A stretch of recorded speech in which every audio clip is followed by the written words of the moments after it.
we doing, everybody? That probably looked so bad, okay? In this setup, I have nothing to jump off of onto my chair. I hope you guys understand. So, Eternal Atake 2. Lil Jacuzzi Vertical has just released a new album, and I'm sitting here to see what I think of it. So last night, right before I went to sleep, I tweeted out about being interested in this project and how the first Eternal Atake is maybe my favorite project from Uzi.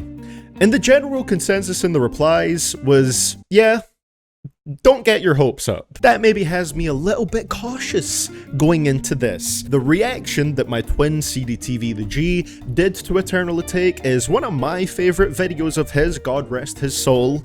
If he is dead, he's missing now. There's nothing confirmed about whether or not he's still with us. Yeah, missing. He's missing. I really don't know what we're gonna get. I was super excited for it, but now my expectations are tempered a little bit. So yeah, we got 16 tracks on this. It's an album that really kind of dropped out of nowhere. I feel like there wasn't really a big rollout for this other than it being announced and all the album covers changing to have the little Eternal Atake logo on them. Hopefully they change back soon. And speaking of covers, I liked the look of the Eternal Atake 2 cover at first, and then I zoomed in.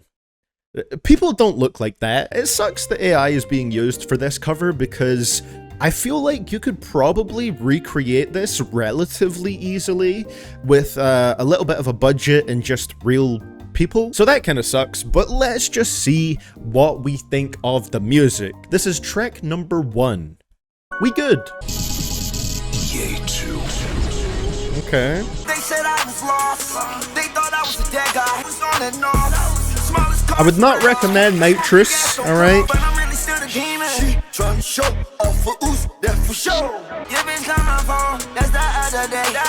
Why does the track just sound kinda weird? Okay, that was an underwhelming start. I feel like that intro really didn't do much at all to set this up. There was something about this song that just sounded a little awkward. I don't know if it was how punchy the kicks or the 808s or whatever were. They kind of had a little bit of distortion on them. Uzi's flow didn't really feel on point on this track in my opinion, and one of the main things that I listen to Lil Uzi Vert for, one of the main things about their music is just the vibe, the flows, the swag, if you will. Here it just didn't feel like that was as present, especially as an intro. It just feels like a random Uzi song. One thing I'm wondering right after this first track is how much of this being called Eternal Atake 2 is because it's actually genuinely a sequel to that album, and how much of it is purely for marketing purposes. Because we didn't really have a sort of skit setting anything up, we just had a voice saying EA2. Doesn't seem like it'll be following the same theme as Eternal Atake. If you compare it to Baby Pluto, and of course I'm gonna compare it, you called it Eternal Atake 2, Uzi, the comparisons are gonna happen. If you compare it to Baby Pluto, it's not even in the same region. So track number 2, Lightyear, Practice. Let's see if it picks up. I see all these girls and they looking so thick, but I got real racks to get. At the least it's a burst, I don't do no semi. Like I don't think a person can hold all these new big. Okay, we got a nice little build up going. I know some niggas that think I'm a clown. That's cool, this money can get you down. Okay, let's talk about the pick. I got all that's a kick. I made 3 M's off 8, like 50 off 8. I ain't gonna lie, I don't think that they ready. I don't think that they ready. I don't think that they ready. I don't think that they ready. I don't think that they ready. Okay, this is better already for me. I got the fin on me just like I'm G. Huh? Money all over the place. I'm in Clissy, a vision like a vision. Don't pass off the nitrous, ain't mess up a village. How you say that I'm This is the second song that's mentioned Nitrous so far. Don't do that shit. Don't hold my arms in my hoodie, this shit look like a punch. If I stand on the money, then I tell like hunch. Feel like a oven, this shit it be bustin'. I ain't Hollywood, do some shit for my cousin. Eternal Atake. Yeah, that was pretty good. I actually like Lightyear Practice better than the intro. I think the flows on this song were a lot tighter. They sounded better to me. The track just overall had a better sound. I found the instrumental more exciting, sounded a little bit more intense, and I loved the way the 808s came in during the chorus and during the outro, or the last part of the song right there. The way they were just consistently hitting added a really nice bounce to everything. I think this one sounded pretty good. It is the second track on the album, and it's also the second track on which Uzi has mentioned Nitrous, so that's not great. Maybe don't do that, Uzi. But I mean, this was a really good start. Let's see what we get going into track number 3, Meteor Man. Could be another banger. Let's see. Call my phone.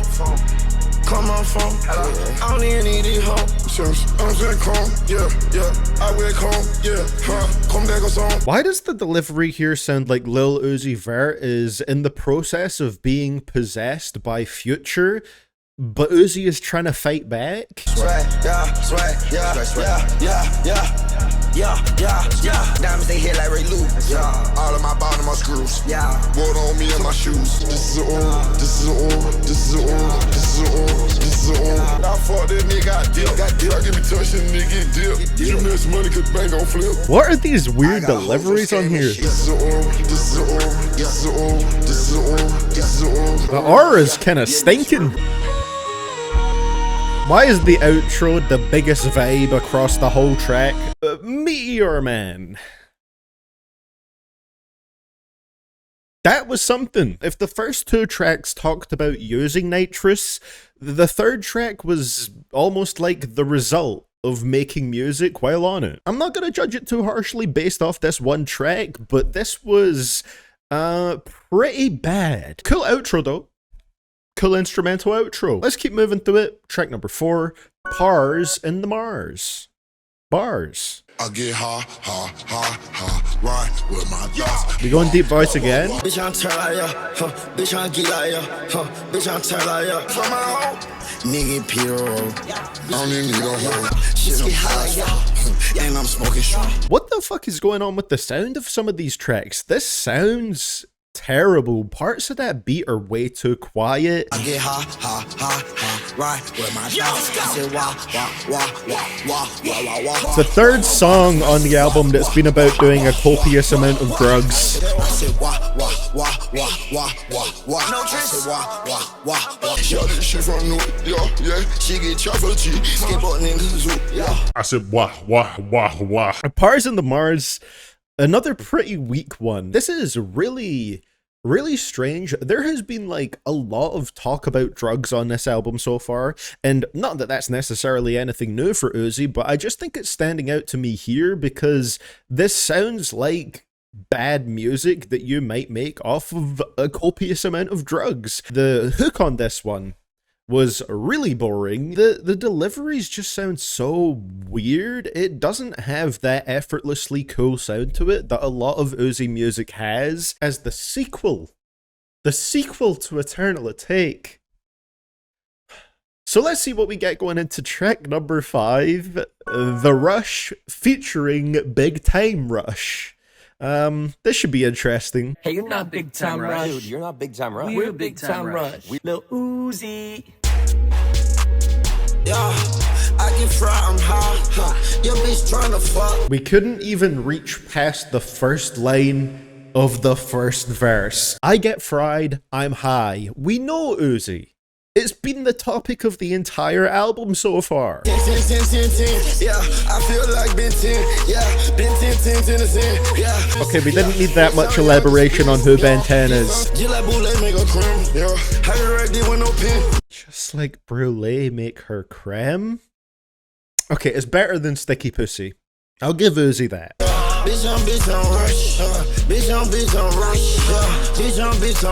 Thought we established on the intro that you're not Big Time Rush. Is Big Time Rush just on the intro here? Yeah, we already established this, Uzi. Is it the same verse? Wait, what's this? Is it the Big Time Rush feature? Is that what it is, Uzi? Where is it? Okay, now I'm getting worried. Alright, Meteor Man could have been a fluke bad song on here, but ever since then, the album has just stayed at that level of sounding like Uzi just forgot how to make good sounding music. First of all, this song didn't even have a second verse. It was just verse 1 repeated again after the repetitive chorus. What are we doing here? I'm not asking for Uzi to spit the most unique paragraphs I've ever heard, but don't just copy and paste verse 1 into verse 2. Come on. Alright, come on. Let's step it up. Let's step it up. This is not going well. Track number 6, Not an Option. To my bitches, not an option. Yeah. All of my whips, they got options. Yeah. Got a burst on vert in a vert with the big round. One of those harder beats, kind of like Lightyear. I believe it has Brandon Finessen, who also produced on Lightyear, so that's cool. I just spot a hater with this motherfucking 6. Got a burst on vert in a vert with the big round. I am liking this song more because the beat is hard, but this first verse is 8 bars repeated. Once again, we're seeing that repetition from the previous track carry over onto here. Shout out my fans, y'all. In my head to be fans, y'all. Walk around on my pants up. I don't give a fuck said about me. I'm banned up.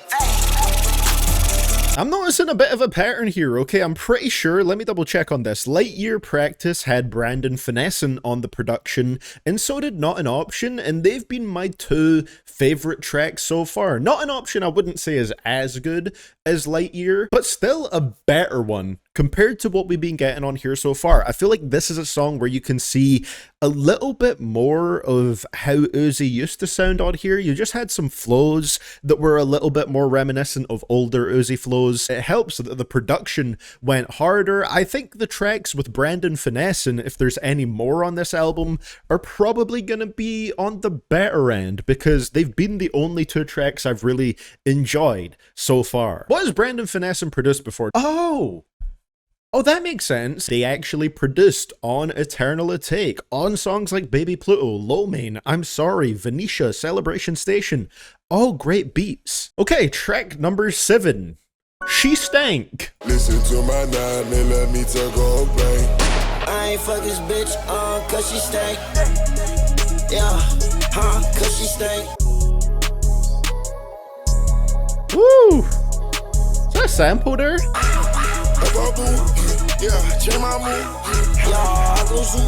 Piercings all on me, but I cannot do no prince off.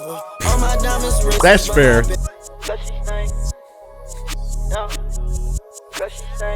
Okay, honestly, maybe not as bad as I was expecting it to be. There was a really cool section of the production right after the chorus. I don't know if there was like a sample in there or whatever, but that sounded majestic. That sounded really, really nice. As for what Uzi did on here,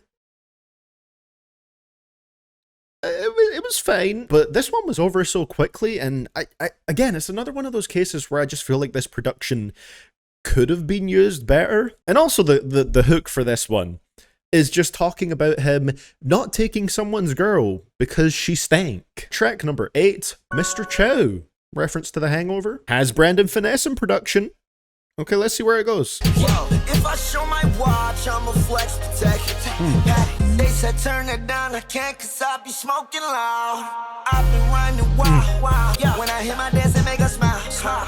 Pick sounds so boxy. I feel like Leslie Chow. Yeah. So it is a Hangover reference. I'll be forgetting my time zones. I'm on a kid with the X and the flex. I must admit that I'm gone. Alright, it's time to theorize a little bit, because every song that has had Brandon Finessen on the production so far has sounded better, but not just that, has sounded a little bit like older Uzi. Are these literally just older recordings or something? You had a chorus here that felt like a solid hook, probably one of the better hooks on this album so far. Again, I don't really love these songs, but they're definitely the best that we've had on here. Track number 9, Lyft Em Up. Brandon Finessen on this one once again. Let's go, baby. That's what this album has devolved into. I'm just looking out for Brandon Finessen now.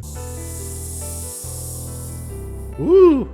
Okay, piano keys going. I'm running through shit like I'm not even really trying to make a hit. Most of these niggas, they talk out they lip till you pull up right there with the 40 to 40.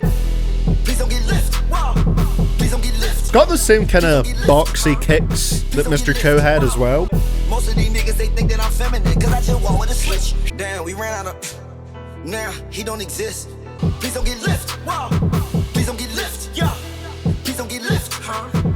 So for me, that was probably the weakest Brandon Finessen produced one so far, but I did still like the production. I thought those piano keys were really nice, but just a little bit less of an interesting track, really. Didn't find it all that engaging. It's weird, because we're 9 tracks in, and I still feel like the album hasn't really fully started yet. I feel like it hasn't really hit a point where it's hit its stride. It feels like we're just treading water. So let's go on to track number 10, Chips and Dip. Brandon Finessen is on it again, baby. How the fuck keep my enemy in his main car? It's a 63. Okay. If she not with me, Bitch, you fucking play. Millions of bands reloaded, I did on my dolly. Cheese in my pocket, Stromboli. Distortion is kind of weird on a track like this. I feel like it takes away from the vibe rather than adds to it. Pocket strong, like some arms, look like Bobby Lashley. I feel like those little string jabs or whatever they are, the dun, dun, they kind of sound weird on this beat. It's another one that just sounds a bit like a mess, really. Cheese in my pocket, Stromboli. Repeating sections again. Get the chips and then I dip like some fucking lace. Yeah, Chips and Dip was just a little bit messy in my opinion. There's really not that much to say about this at this point. Extremely underwhelming and disappointing as a sequel to Eternal Atake so far, and genuinely, I respect Pink Tape more than this. I didn't even love Pink Tape, but there's nothing on this album so far that's been better than Flooded the Face. It doesn't feel like an Eternal Atake album. Yeah, it's still got a little bit of that, like I said, outer space, alien sort of vibe, but listen to the first album and then listen to this, and they're just not going for the same type of thing. Track number 11, Black Hole. We got Brandon finessing again, alright, but yeah, we've seen that alone won't make the tracks great, so let's see. I just was broke, now I'm getting cash, and these niggas I know. My niggas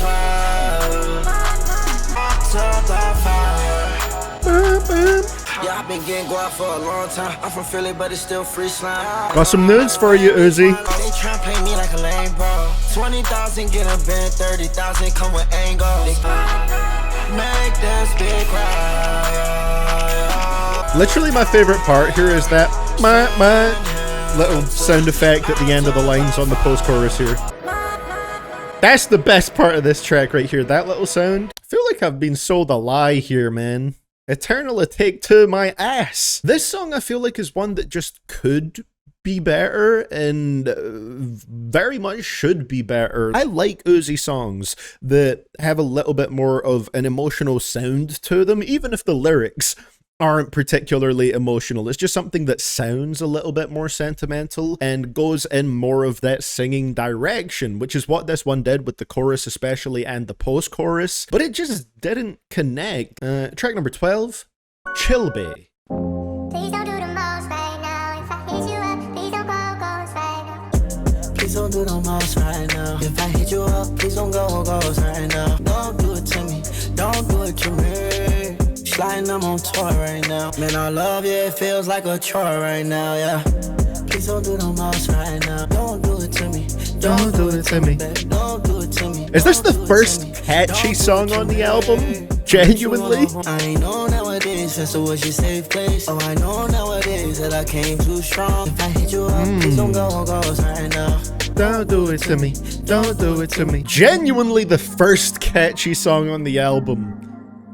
We're on track 12, and this one, in a way, felt a little bit fresh because it was a bit more poppy or R&B-ish, I guess you could say. It went in that kind of direction. I like the drums. The drums on this were nice and sharp. The atmosphere of it was just completely relaxed and chilled out, and Uzi actually had some catchy melodies with their own voice on here. I can actually see myself coming back to this song. Genuinely one of the best ones on here, maybe the best. It didn't need to do anything too crazy for it to be a good song. It was just a really enjoyable, smooth listen. Let's see what we follow that up with. Track number 13, Goddard Song. No matter what you do, if you put it on the internet, someone's gonna hate it. It's not wrong. She tryna fuck me, I told her no,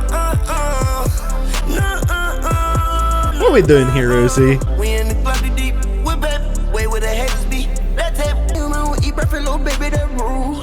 And if I do eat breakfast, I like the waffles over the little pancake, little boo. Okay, that one wasn't perfect, you know, there were some flaws to that, but still a pretty good song, and it actually felt like there was some life to this. What a weird album this has been. Where did these two random ass poppy songs come from? I'm not fully complaining because Chilby and Goddard Song have been better. They're songs that actually feel a little bit more alive than the rest of this Comatose album. I don't really love the part, but still the song overall was pretty cool. The production, which was purely from Cashmere Cat on this one, was very nice, vibrant, a little dancey, you know, it felt like a cool beat, and I think Uzi worked with it relatively well. Uzi sounded a little bit more focused here vocally. Let's see what we get on track 14, PerkySex. Producers are Charlie Puth and Cashmere Cat. PerkySex. I keep trying to quit, but I keep coming back. How you get that wet? Okay. These milligrams, you see them on my face. I'm on that 39 with that K.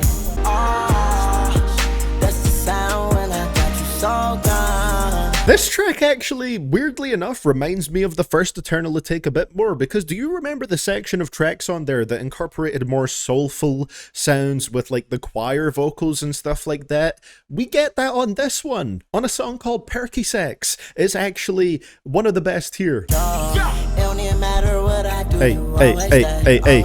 She's so freaky, she swallowed my spit, she had me in a day. I don't know who to choose, I'm not okay. Who knew the track that was co-produced by Charlie Puth would be one of the best on here, and it would have the title PerkySex? It's about exactly what it sounds like, having sex off the perkies. The chorus was a whole description of that experience and what it's like for Uzi. But I thought that was great. That was one of the best beats on this album. Charlie Puth kind of snapped on here. I don't know where this came from. We just got like this random stretch of songs in a row that go for a bit more of a poppy R&B style of sound, and it's actually been pretty great. Track 12 to 14, it's been a highlight of the album. Let's get on to our second last song here. Track number 15, Conceited. Charlie Puth again on this one? Only call me when it's all bad. This is my life and I cannot live it without you, I'm blindfolded. She's so elegant, she's an alien, all of this world like Fifth Element. Little nigga, but bank account 17. Yeah, she know that I really got hella friends. You really think you're all that, baby? Woo! Is that vocals from Charlie Puth, maybe? Really think you're all that? If you asked me before going into this album what I thought my main takeaways would be by the end of it, probably the last thing I would say is that Uzi should work with Charlie Puth more. Why are they making bangers together? This is actually better than so much stuff on here, it's crazy. Again, I don't think this is a good album, but it's had a good sort of closing stretch here. I feel like this section should pretty much just be an EP. From Chill Bay through to Conceited, that'd be a really nice collection of songs. It's really getting better towards the end and becoming more mid than terrible. Let's see what we close it out with. Track number 16, the final one on Eternal Atake 2. This one is called Space High. Right with a seed. Every time I take the shroom, I gotta take a shit. Every time I see my pill, I do know Jesus, that nigga. The cops stop wearing that. I turn, I live on a mountaintop. PerkySex. They say my lyrics ain't lyricism. Joshua 1, 2, 3, 4, 5, 6, 7, 8, 9, 10, 11, 12, 13 million. Right there, Octavia. I'm sorry, Uzi, alright? You can't have a bar where you say, they say that my lyrics ain't lyricism, I say that you just hating, and then follow that up by going 1, 2, 3, 4, 5, 6, 7, 8, 9, 10, 11, 12, 13. I'm Lil Uzi. Yeah, fuck with me, your life is ruined. Yeah. PerkySex.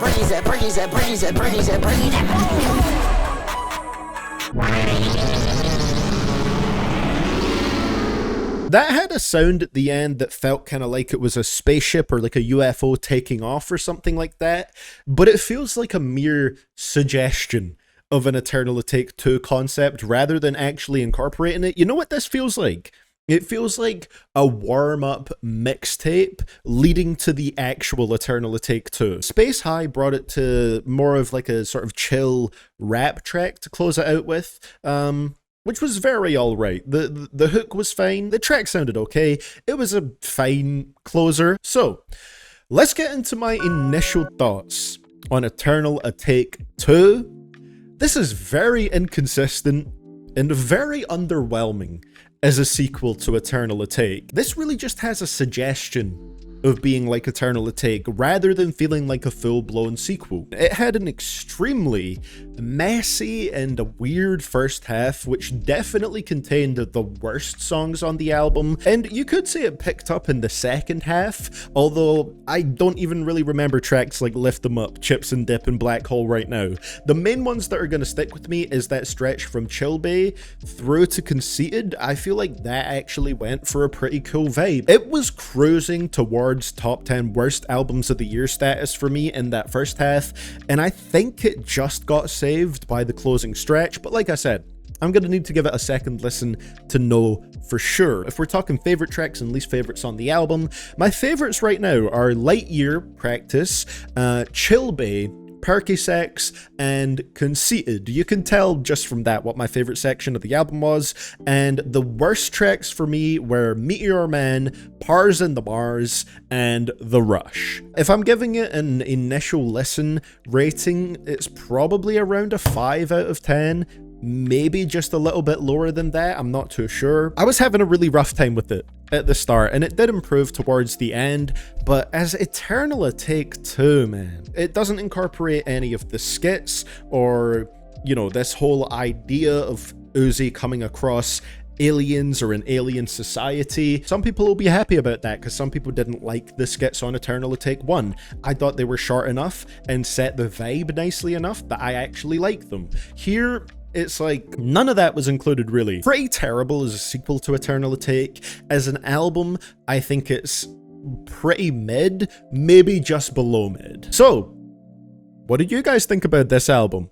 Let me know down in the comments below. I'll be interested to see what you say, even if you loved the album. I know I didn't, but if you did, let me know down there, because different perspectives are always cool to see. With that being said, you can click on the screen right here to check out my reaction to Tyler, the Creator's Chromacopia, an album that I absolutely loved. That reaction was a blast, and much love to my channel members and Patreon supporters over there, with a special shout out to I Am Region, KWG13270, Lucas1123, and Neo Striker.